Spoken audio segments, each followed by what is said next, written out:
3 Spider-Men, 3 generations, 1 legacy that defined an era. But the real question is who truly became Spider-Man? For over 60 years, Spider-Man's story has been retold, rebooted, and reimagined. Yet, every version hits the same nerve, the struggle between power and responsibility. He's not a billionaire genius or a god from another planet. He's just a kid who can't pay rent, tries to be a good person, and keeps failing anyway. That's why he's us. But to understand how this friendly neighborhood hero became a modern myth, we need to go back to the moment when Hollywood didn't even believe superheroes could make money. Peter! Yeah? Oh, sorry. Did you mean that? Or Peter. we're all called Peter, man. Peter Parker? Same again, we're all Peter Parker. Early 2000s, no Marvel universe, no cinematic multiverse. Just one director, Sam Raimi, taking a wild bet that a man in red spandex could change cinema forever. Raimi didn't just film a comic book, he filmed a character study, a story about a gifted, awkward kid trying to hold his life together while the world keeps punching him down. Tobey Maguire's Peter Parker wasn't cool. He was painfully real, insecure, lonely, too kind for his own good. And that's exactly why people loved him. Raimi's trilogy feels like an indie coming-of-age film disguised as a superhero blockbuster. It's full of heartbreak, moral choices, and that eternal question: can you be a hero and still live your life? In the second film, Peter literally loses his powers, not because of science, but because of burnout. He just wants a normal life. But duty wins, always. That's why the train scene still hits so hard. A beaten, bloody hero holding back a train with everything he's got, and the crowd gently laying him down, realizing he's just a kid. It's not spectacle, it's soul. He's just a kid. No older than my son.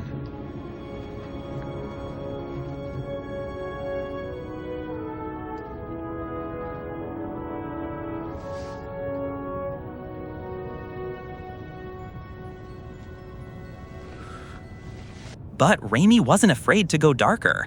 In Spider-Man 3, Peter faces his own shadow, the temptation of power without consequences. It's messy, over the top, but deeply human. The trilogy ends not with victory, but with understanding that you can't separate the mask from the man. That's what makes Spider-Man legendary. This guy, Flash Thompson, he probably deserved what happened. But just because you can beat him up doesn't give you the right to. Remember, with great power comes great responsibility.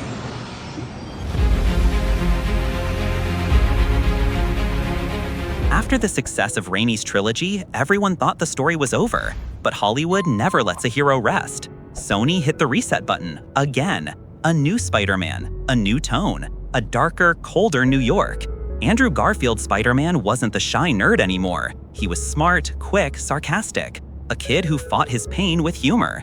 Just let me go. Is that a knife? Is that a real knife? Yes, it's a real knife. My weakness, it's small knives. Just let me go. Anything but knives! Oh, it's so simple. That was cool. What the hell? Knock it off, man. No. Come on, let me go. Stop it. Dude, that isn't funny. It is kind of... The tone of Mark Webb's films shifted. Less fairy tale, more realism. It wasn't about destiny, it was about loss. For the first time, the story focused on Peter's parents and the trauma of being abandoned. He wasn't just an outcast, he was an orphan searching for answers. And Garfield played that pain beautifully, fragile, impulsive, full of anger he couldn't express. But then came Gwen Stacy, and everything changed. For once, a superhero movie let its romance breathe. Their chemistry wasn't written, it was lived. Real, awkward, electric. That's why her death hits like a truck. When Gwen falls, Peter falls with her, not just physically, but emotionally. His world collapses. Gwen! No, please, please.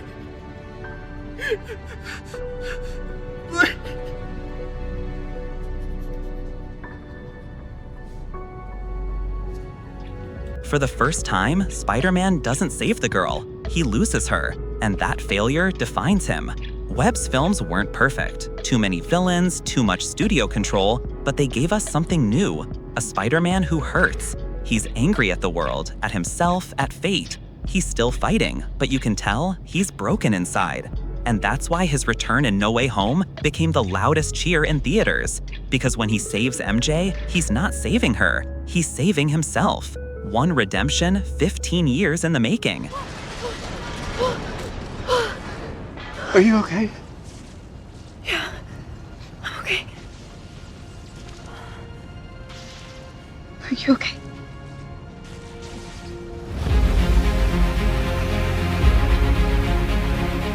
Then came Tom Holland, the Spider-Man of the social media age, a kid who grew up watching heroes and suddenly became one. He wasn't haunted by darkness or rage, he was normal, goofy, real, and that's exactly why he worked.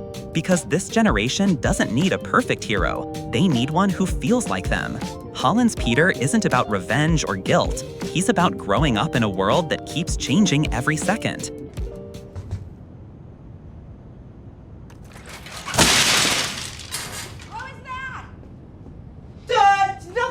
Nothing!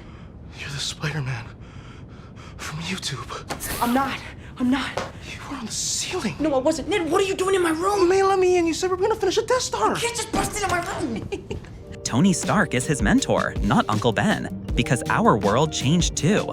Now, heroes pass their trauma like a torch. He's not the lone wolf anymore. He's part of something bigger, a universe. But beneath the CGI and cameos, the heart is still the same. A boy, a mask, and a choice. Okay, there's Captain America, Iron Man, Black Widow. Whoa, who's that new guy? Oh, that's me. I gotta go. To do the right thing, even when no one's watching. And when Holland's Peter loses everything at the end of No Way Home, that's the moment he finally becomes Spider-Man. No fancy suit, no mentor, no home. Just him and the city. That's what makes Spider-Man timeless. Every generation rewrites him, but his core never changes. He's not about power, he's about responsibility. Raimi showed us hope, Webb showed us pain, Holland showed us growth. And together, they built something bigger than cinema, a living myth. Because Spider-Man isn't just Peter Parker, he's every one of us, trying, failing, getting back up. That's why he'll never die, not on screen, not in our hearts. Every era has his Spider-Man. The question is, which one are you?